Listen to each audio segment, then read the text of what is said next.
so you go to today's post, and we have our template. Now, we're doing the word problems, and at first you're gonna be like, oh no, this is a big problem. This is gonna be tough. I've made this very, very doable for the student. You've got a worksheet A and a worksheet B. I'm gonna do, and we're not doing all of them. We're just doing these 4, okay? We're only gonna do these 4. There's gonna be 1 slide for this one and 1 slide for that one. It's gonna turn into where I'm gonna work out with you 2 of the slides, and the other 6 slides are what you're gonna do for your assignments. You're only gonna have to do 6, and even better yet, when you click on the template, I've made all your slides for you. This is a pure template where all you're going to do is, here's the title. It says, here's the examples. So we're going to have these 2 examples, and the equations are in there. And then you're going to do the second side of the sheet, and you're going to have 2 matching problems to go with those examples. Okay? And then here's worksheet B. It says worksheet B. And then you have the same 2 style questions we're doing now. And then there's the back side, and those 2, and you don't have to do anything else. So you're going to do 6 slides, and they're already kind of set up for you. What does each slide need? You're going to have a picture of the equations you're putting in, and a picture of the graph. And then you're going to answer the 2 questions from the picture. It's going to go smoothly. I'll show you. Okay, if you remember these equation types from these word problems, they're modeling equations, and they have 2 letters, T or H of T, time or the height.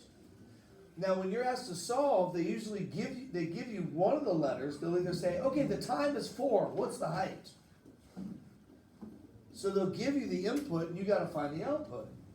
Or they'll say, when does it reach 50 feet? So they give you the height, you solve for the time. So whatever letter they give you, you solve for the other one. All right, let's go to our first slide then. I've already written down the questions. I accidentally have the answers on there. Let me delete those real quick.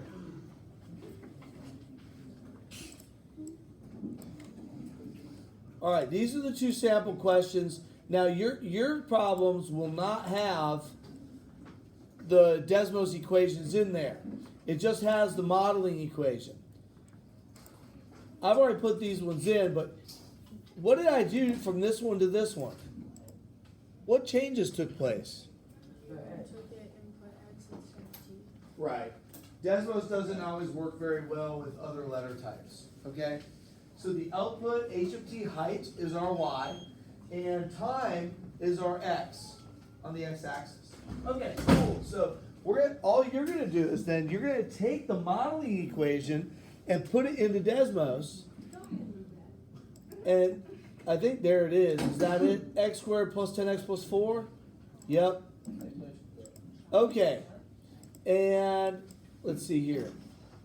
What is the height after 2 seconds?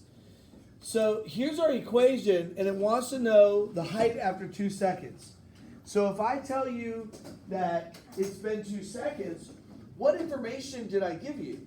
X equals 2 seconds. You were given the input or the X. So all you're going to type in here, notice, okay, one other caveat. I'll type in X equals 2. Okay, when you're typing in the equation, do you see how the parabola didn't disappear? See how the parabola is still here? I would encourage you to always have like a Y equals there, because if I take out the X equals for this, it doesn't work. All right, Mr. Vanstone, so you taught your lesson. Do you want to keep the overall strategy as is in terms of using Desmos and the guiding questions along with it and that sort of thing?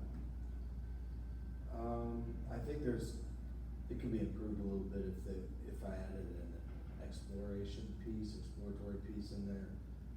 I know one of the hiccups we ran into were students finding, they were mixing up what they were finding. Right. Like, are they finding the height, or were they given the time? Which one are they searching for? Because there's so many critical points available. Right. Like, which one is which? Did Right. we establish that depth of knowledge that we So, would you say that like you want to maybe change the goal a little bit, to kind of go from more of, cause I know like you did, Google Slides for students to input. And one of the things we had talked about in our last, couple of sessions was, looking at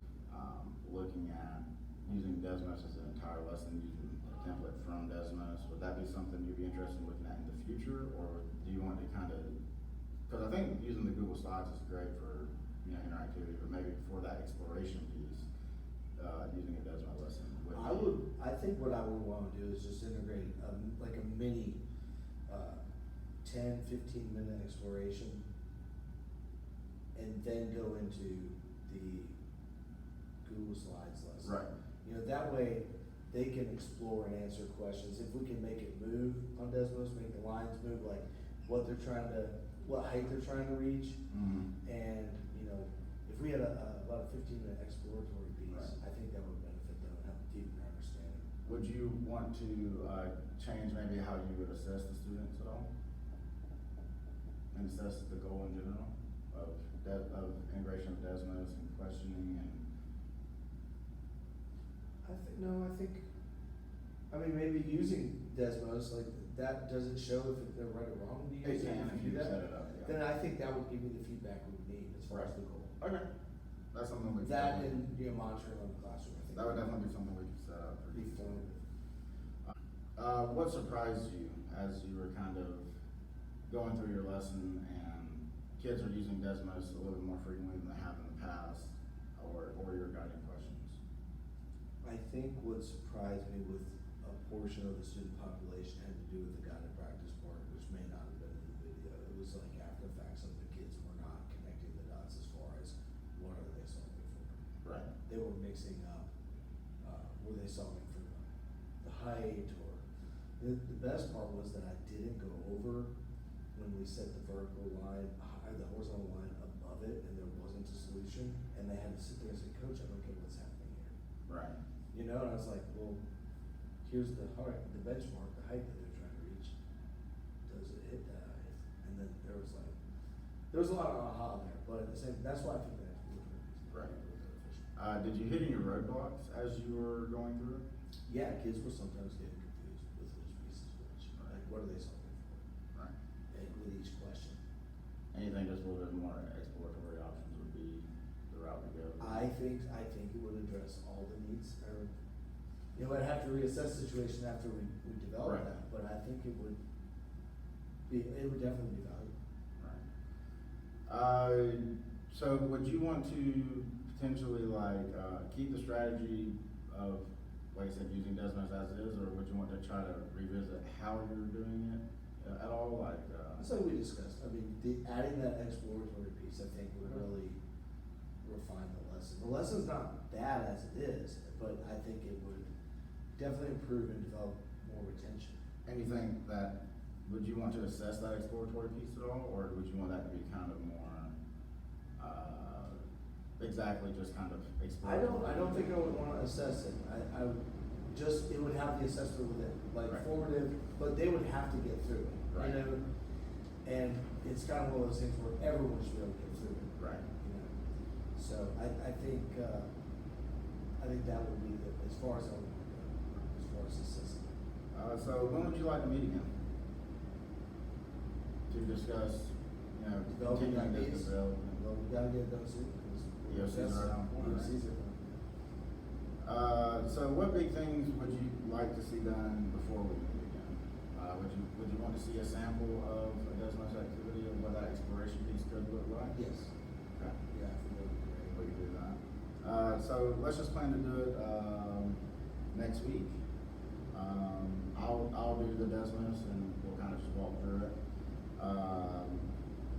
How would you say that would you say you're very committed to utilizing Desmos in that way? Or would you say that you're kind of more, let's see how it goes? Like how would you say your commitment level is on a scale of 1 to 5? For that specific lesson, I'd say 5. Okay. Right, and then as I build confidence with it, I'd probably be able to do something.